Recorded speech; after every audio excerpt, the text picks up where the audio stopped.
ನಾನು ವಿರೋಧ ಪಕ್ಷದ ನಾಯಕರು, ಬಿಜೆಪಿ ಹಾಗೂ ಜೆಡಿಎಸ್ ಪಕ್ಷದ ಮುಖಂಡರು ಒಟ್ಟೆ ಕೂತು ಸವಿಸ್ತಾರವಾಗಿ ಚರ್ಚೆ ಮಾಡಿದ್ದೇವೆ. ಚಳಿಗಾಲದ ಅಧಿವೇಶನ ಪ್ರಾರಂಭ ಆಗ್ತಾ ಇದೆ.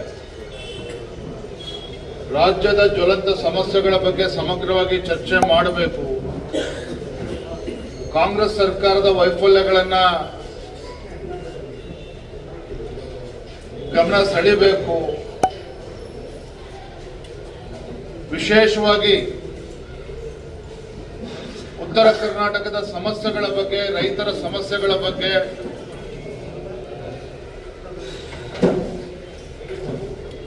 ನೀರಾವರಿ ಸಮಸ್ಯೆ ಬಗ್ಗೆ ಇವೆಲ್ಲವೂ ಕೂಡ ಚರ್ಚೆ ಮಾಡಬೇಕು. ಏನಾಗ್ತದೆ ಅಂತ ಹೇಳಿದ್ರೆ, ಪ್ರತಿ ಬಾರಿ ಬೆಳಗಾವಿನಲ್ಲಿ ಅಧಿವೇಶನ ನಡೆದಾಗ ನಾಮಕವಾಸ್ತೆ ಒಂದಿನ ಉತ್ತರ ಕರ್ನಾಟಕ ಸಮಸ್ಯೆಗಳ ಬಗ್ಗೆ ಚರ್ಚೆ ಮಾಡೋ ಹಾಗೆ ಆಗ್ತದೆ. ಹಿಂದಿನ ಮುಖ್ಯಮಂತ್ರಿಗಳು ಸನ್ಮಾನ್ಯ BS ಯಡಿಯೂರಪ್ಪನವರು ಬೆಳಗಾವಿಯಲ್ಲಿ ಸುವರ್ಣಸೌಧ ಮಾಡಬೇಕು ಅನ್ನೋ ಉದ್ದೇಶ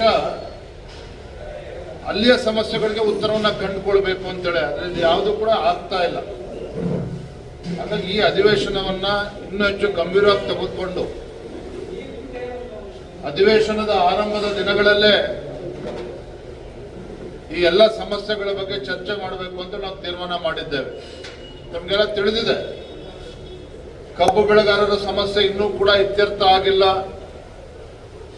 ಮೆಕ್ಕೆಜೋಳ ಬೆಳೀತಕ್ಕಂಥ ರೈತರು ಇಡೀ ರಾಜ್ಯದಲ್ಲಿ 54 ಲಕ್ಷ ಮೆಟ್ರಿಕ್ ಟನ್ ರೈತರು ಮೆಕ್ಕೆಜೋಳ ಬೆಳೀತಾ ಇದ್ರೆ, ಖರೀದಿ ಕೇಂದ್ರವನ್ನು ಕೂಡ ಪ್ರಾರಂಭ ಮಾಡಲಿಲ್ಲ ಕಾಂಗ್ರೆಸ್ ಸರ್ಕಾರ.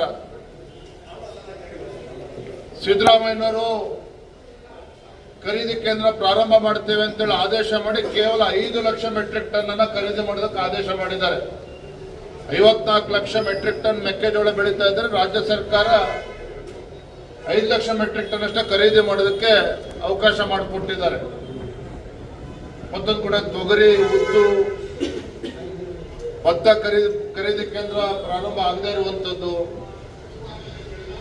ತುಂಗಭದ್ರಾ ಜಲಾಶಯದ ಗೇಟ್ಗಳನ್ನು ಅಳವಡಿಸ್ತಕ್ಕಂಥದ್ದು ಇವತ್ತು ಪತ್ರಿಕೆಯಲ್ಲಿ ಫೋಟೋನು ಕೂಡ ನೋಡಿದೆ, ಪ್ರಾರಂಭ ಮಾಡಿದ್ದಾರೆ ಅಂತೇಳಿ. ತಡವಾದ್ರೂ ಸಹ ಅಲ್ಲಿ ಏನು ರೈತರು ಹೋರಾಟ ಮಾಡ್ತಾ ಇದ್ರು, ಪ್ರತಿಭಟನೆ ಮಾಡ್ತಾ ಇದ್ರು, ಎಚ್ಚೆತ್ತುಕೊಂಡು ಆ 32 ಗೇಟ್ಗಳನ್ನು ಅಳವಡಿಸ್ತಕ್ಕಂಥ ನಿಟ್ಟಿನಲ್ಲಿ ಈಗ ಕಾರ್ಯ ಪ್ರಾರಂಭ ಮಾಡಿದಂಗೆ ಕಾಣ್ತಾ ಇದೆ. ಆದರೆ ನಮ್ಮ ಆಗ್ರಹ,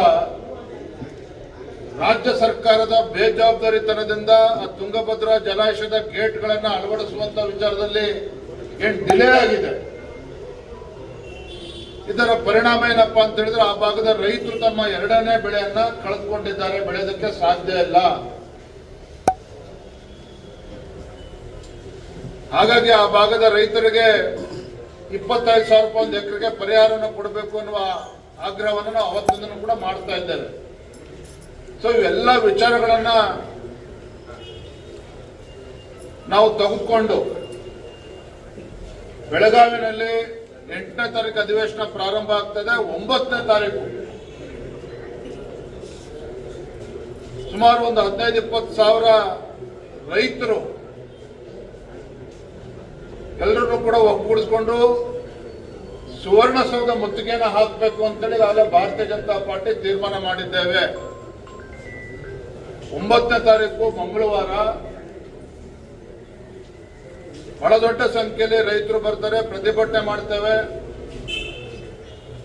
ವಿಧಾನಸೌಧ ಸುವರ್ಣಸೌಧ ಮುತ್ತಿಗೆ ಹಾಕುವ ಮುಖೇನ ಈ ರಾಜ್ಯ ಸರ್ಕಾರವನ್ನ, ರೈತ ವಿರೋಧಿ ಕಾಂಗ್ರೆಸ್ ಸರ್ಕಾರವನ್ನ ಬಡಿದೆಬ್ಬಿಸುವ ಕೆಲಸವನ್ನ ನಾವು ಮಾಡ್ತೇವೆ. ತದನಂತರದ ಸದನದಲ್ಲೂ ಕೂಡ ನಾವು ಚರ್ಚೆ ಮಾಡ್ತೇವೆ.